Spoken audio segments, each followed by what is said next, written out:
Okay, guys, let's start today. After we learn how to write the script file and function files, and we also learn how the data flows or the flow of informations takes place in a script file and function files. Today, I'm going to introduce one more point, that's the decision making. uh, in everyone's life we have made some decisions, and basically we made some of the decisions based on the data available at our disposal, correct?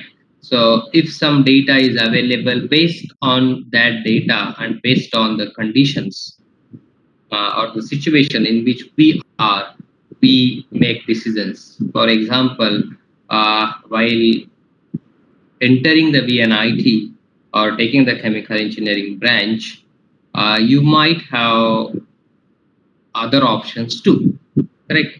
And based on certain set of data, for example, your AIR, your choice of the institute, you might have obtained the chemical engineering, correct? So because of that one, using that type of data, we took the decisions, and then we decided to enter into the VNIT campus. So the point I am trying to make is that we need to have the data at our disposal, and based on that data we can take the decisions. So decision making structure require that programmer should specify one or more conditions to be evaluated or tested by the program, along with a statement or statements to be executed if the condition is determined to be true, and optionally other statement to be executed if the condition determined to be false. So we say that if I woke up at 6 o'clock in the morning, I may go to brisk walk. If not, I may sleep. Correct. So I go to the walk is what the statements. If the condition fulfill, you will execute. If conditions does not fulfill or does not hold to be true, the another statements that I will sleep is going to be executed. So it depends on the data and the conditions at our hands, we take the certain decisions, and that is called as decision making.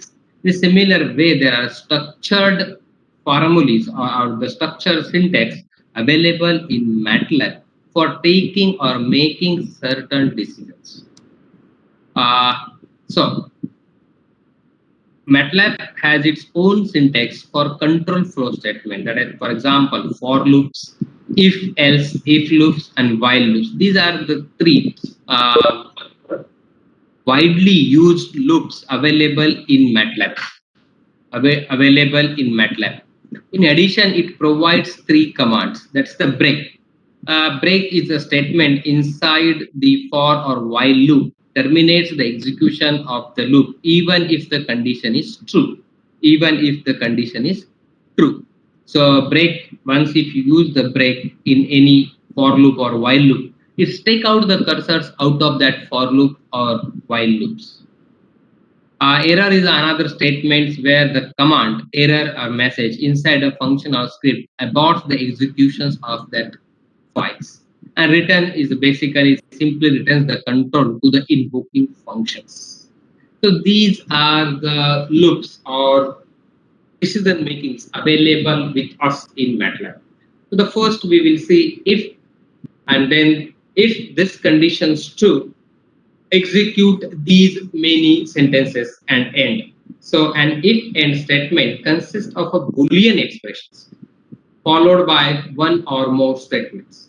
Now, if I wanted to execute certain amount of sentences in both the case, for example, if the condition is true or if not the condition is true, then I will execute A sentence. If condition is true, I will execute B sentence even if the condition does not hold true. So there we have if, else, and end statements. So if A is greater than 3, execute certain amounts of statements, else execute these statements. So if we came across these type of situations, we can use if, else, end statements. Then if there are certain numbers of conditions we wanted to test, and if any one of these holds true, we will execute certain statements. If not, we execute the bunch of other statements. So in that case, else if you can use the else if the way you want it, how many number of times, it depends on how many conditions you want it to evaluate, and else end statements. And then even we can do if and if in that loop we have another if and in that loop we have another if and so and so forth. We can use the nested if statement. So this is a simple if else statements. So let's look at if end statement. An if end statement consists of an if statement and a boolean expression followed by one or more statements. It is delimited by the end statement. For example, if and then we have some expression in a boolean forms, then statements and then end. So here I am providing you example: A is equal to 10, B is 5, C is 15, and I wanted to find out discriminant of the polynomial, that is b square minus 4ac, and I have only one condition to test, that if a discriminant is less than 0, its roots are imaginary. And so what I want you to, you code this as a script file, you code this as a script file and see whether you get any errors or not.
Is anyone faced any problem?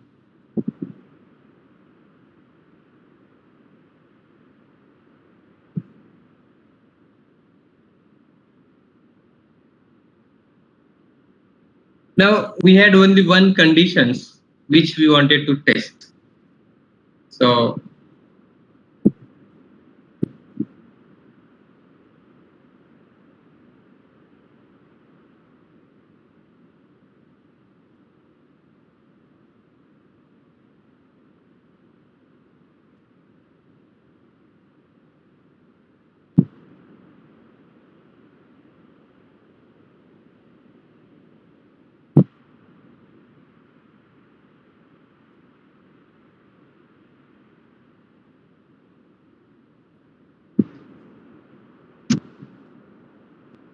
so I have A is equal to 10,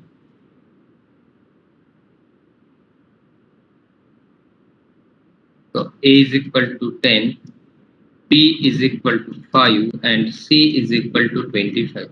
These are the variables I declared, and then I find out DICR discriminant is equal to B into B minus 4 into A into C, 4AC. And now I have the if loop. If DISCR discriminant is greater than 0, this is the statements.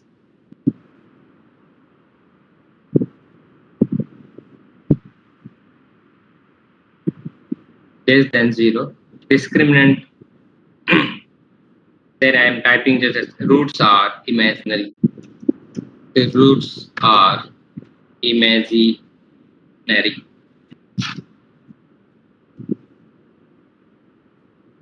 And then I need to provide an end to these ones.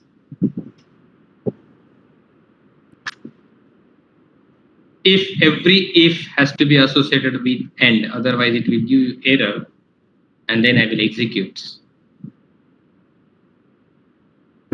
So basically your discriminant value is minus 975, which is lesser than 0. That's why the condition is true, and then statements inside the loop will get executed. That's the roots are imaginary. So here we just tested one conditions. Here we just tested one conditions.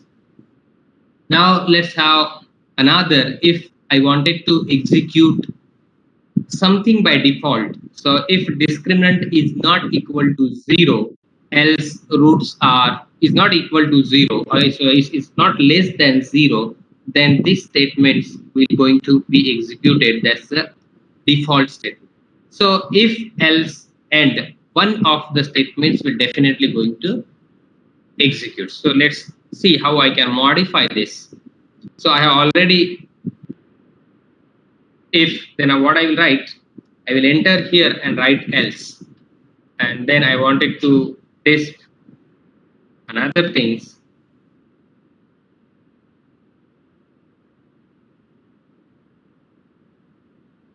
Roots are real may be repeated. That's what another statements. Roots are real and may be repeated. This is what is going to execute. But we know that the first condition is going to true, and hence here we will get the first statements. However, if you wanted to evaluate second statement, my B should be greater than, let's say 50 if I entered. Now see,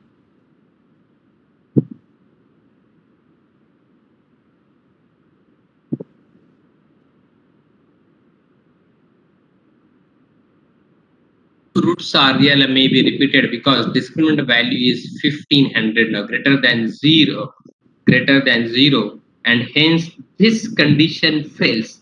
Here in on else, we are not testing any condition. If the first condition gets failed, it by default goes to the second condition because else statements. The third one is we are else if, we are introducing else if. So let's see how do we introduce this. So here I am writing else else if is a continuous.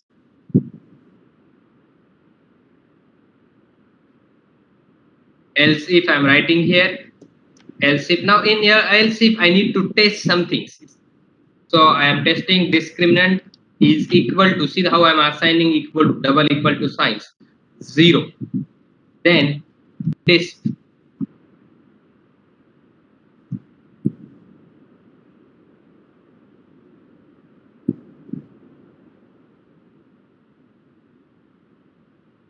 roots are repeated.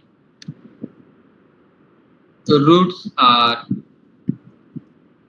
repeated. Okay. If discriminant is lesser than 0, it will evaluate this. If this is not case, then it will go to here and check where the discriminant is 0. If that is the case, it will evaluate. If both of these conditions fails, by default it will execute this. In this conditions, see how we can See the results. Roots are real and may be repeated because discriminant is 1500, and in that case, discriminant is not less than 0, so this condition is failing, false. Else if discriminant is not equal to 0, this condition also fails. Now let's look at this. So this is 4 into A, that's a 40, 40 into C, thousands. So if I have, wait, 100 square is 100. This is 0, exact 0.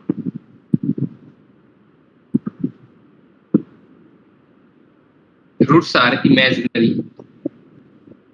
So this condition is getting true.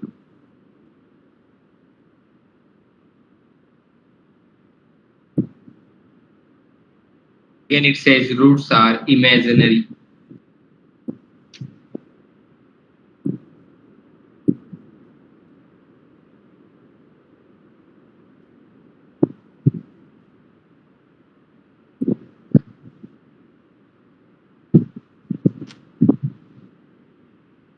Six 25. 25 square. Need more than this.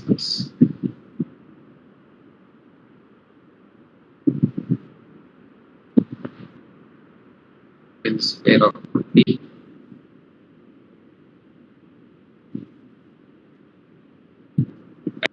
Has been changed. Roots are here and may be repeated 600 up. So in this way, you can test it so that it becomes 0. We need to find out.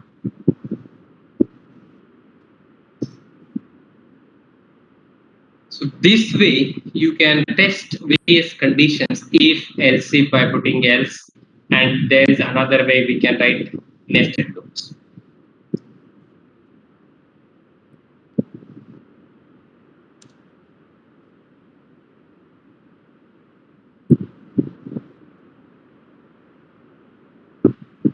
Now, what I want you to write this program, write a program for calculations of overtime pay of the employees. Overtime is paid at the rate of 10 rupees per hour for every hour work above 40 hours. Correct? If the employee does not work above 40 hours, please provide him basic pay. If it's work above 40 hours, provide 10 rupees per hour and calculate the salary of the employees. So can you write a script file for this? Can you write a script file for this?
Yeah. Is anyone completed?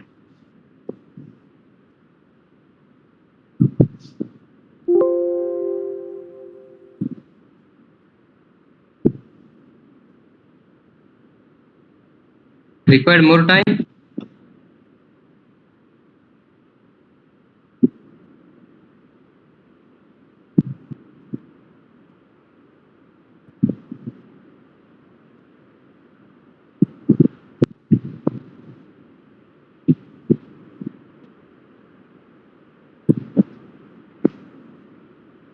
Tirtha Vinchurkar. Can you share your screen, Tirtha? Yes, sir.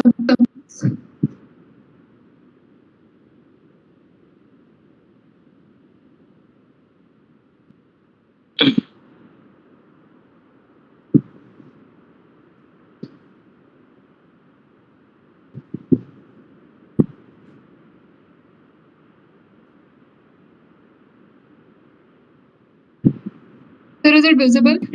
Yes.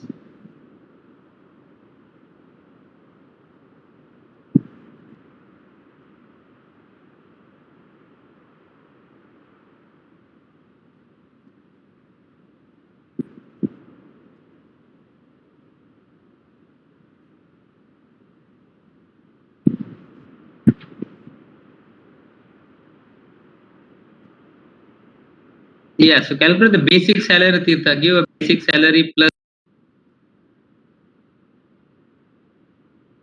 Basic salary also. overtime.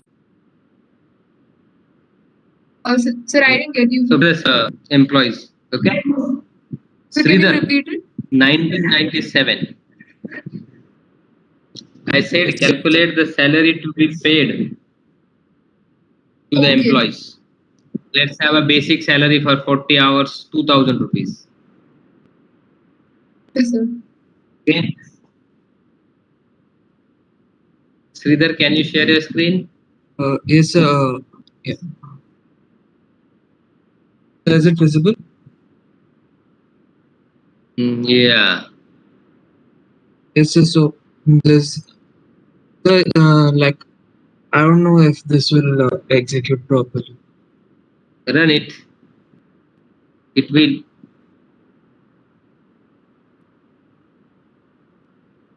Yeah.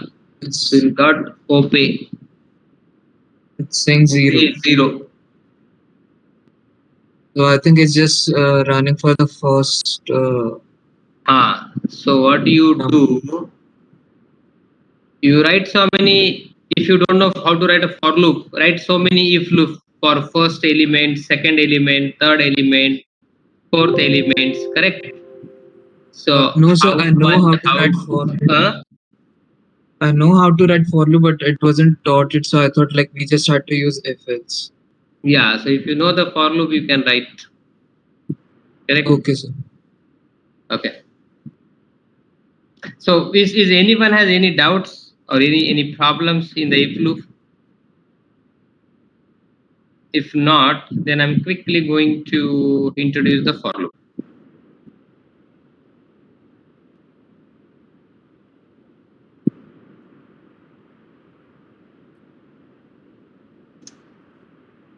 For loop and while loop. A for loop is used to repeat a statement or group of statement for fixed number of times. If you wanted to execute the body of the loop for a fixed number of times, then you can use for loop. If I wanted to repeat it 5 times, 10 times, 100 times, 1000 times, I should go for a for loop. So, what is the syntax of for loop? Look at this. For variables is equal to any expressions, and then we have statements. End. So usually expression is a vector of the form I colon S colon J. So how does it goes? I is the variables. Is the first entity from which the loop will start. S is the increment in that counter, and J is the end value. So for example, I equal to, so variable is double I equal to 1 is to 5. So here by default 1 is the increment. So 1 colon 5. So what will happen? These for loop will going to execute 5 times. Each time this index, if used in the body of the statements, will increase by 1.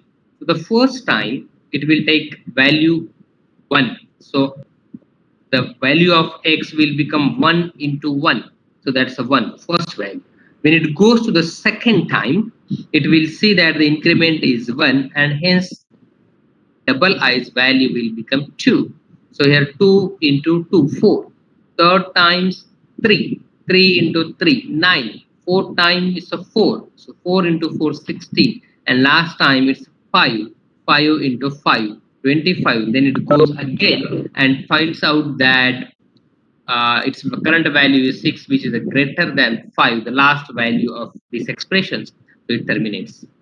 Okay, so this loop is used when number of passes are not, sorry, so this is for loop, or you can have for loop inside for loop. While loop is used when the number of passes are not fixed. In C language we have do while, here we have only while. Okay, and we really don't know how many number of times the body of the statement is going to execute. That basically depends on the conditions of the while loop. It will go on executing until the conditions remains true. Once the condition falls, it terminates. Okay, so it's the same as the for loop while expression statements end. So here, example, while x is equal to 1. So initially x is equal to 1. It goes here while x is less than or equal to 10. Right now the value of x is 1, and hence this is true. Hence the condition is true here. So it executes here. So x is equal to 3x. So now it becomes 3. So x value is 3. Goes here, checks. Yes, x is less than or equal to 10. Again it goes here. So here now 3 into 3, that's a 9. X. It goes here. It's again true. So it comes here. 9 into 3, 27. That statement gets executed. Goes again at the while loop. Now x is at 27, which basically false these conditions. It terminates. So difference between for and while loop. In for loop, before starting the loop, we know how many number of times these loops, this statement of the body is going to execute. While where we really don't know how many times it's going to execute, and it depends on the conditions, we will go for the while. Okay, and then the for loop we can write variable equal to expression, and expression usually in the form of I colon s colon j, while in while loops you can write any boolean type of expressions. And we have a for loop inside a for loop, while loop inside a while loop, we have for loop inside a if loop, we have if loop inside a for loop. So all these loops can be called inside in any of these loops. Okay, so here is the program. Simple A is 2 3 4 5 for I, starting from 1 to 1 to 5, x ai into ai, this x end. So you write these programs. Those who don't know the for loop also write these programs.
Excuse me, sir.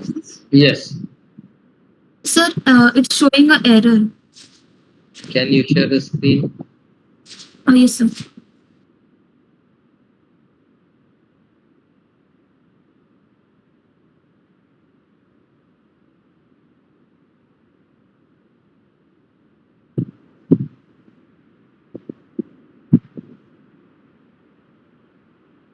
Yeah.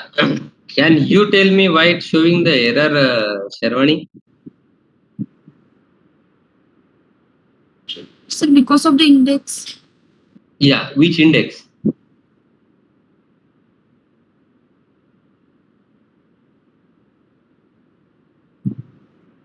See, look at this. Read the error. Error in for loop. Line number. 6. So concentrate on line number 6.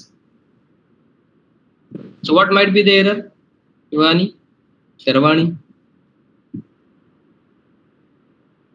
Look at line number 6. Try to understand what is the error.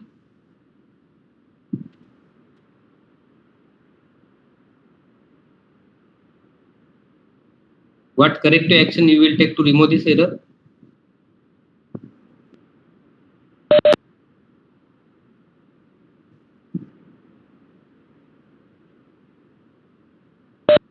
Yeah, Sharwani. Yes, sir. See, what is on line number 5? You are calculating x, correct? Yes. Is this a scalar or a vector? Vector.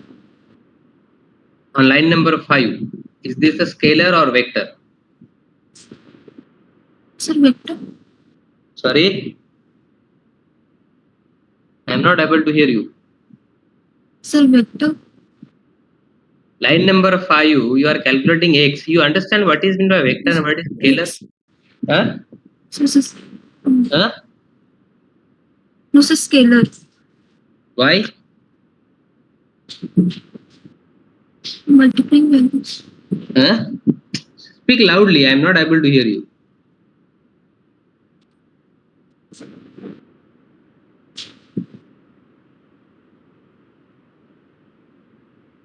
Why it is scalar?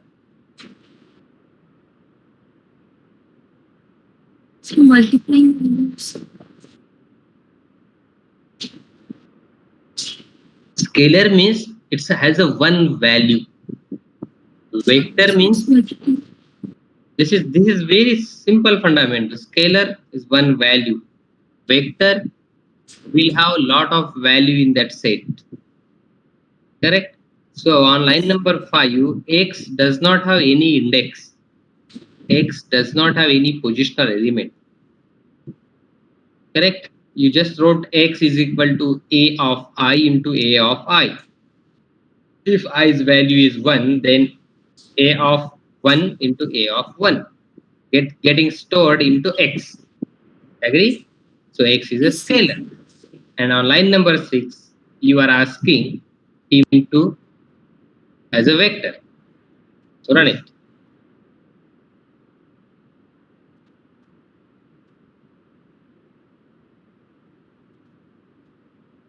Okay.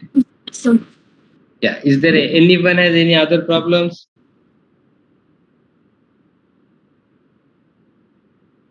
You should be able to understand this, otherwise this is going to be a disaster. Matrices, indexings.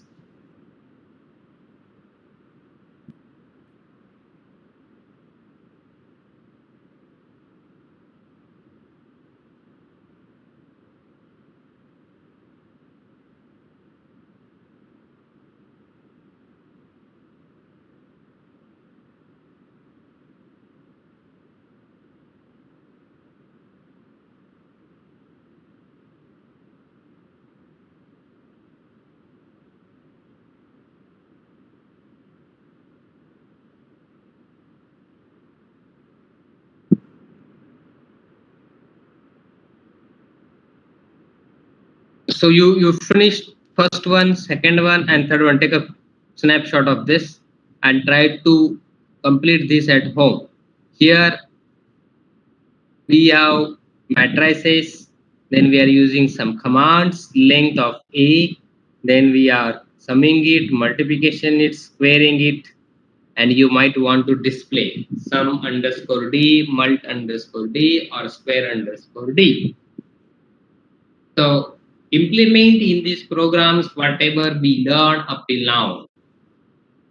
Okay, and then the same programs with the 10 employees, I think most probably you can write or extend these for 15, 20, 30, 40. Logic will remain same, script should remain same, only the input should change.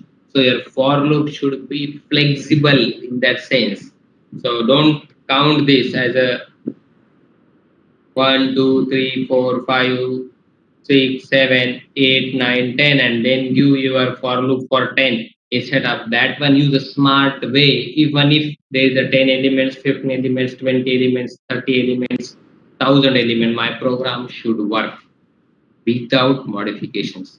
Think in that way and complete these 3 codes. Take a snapshot of this.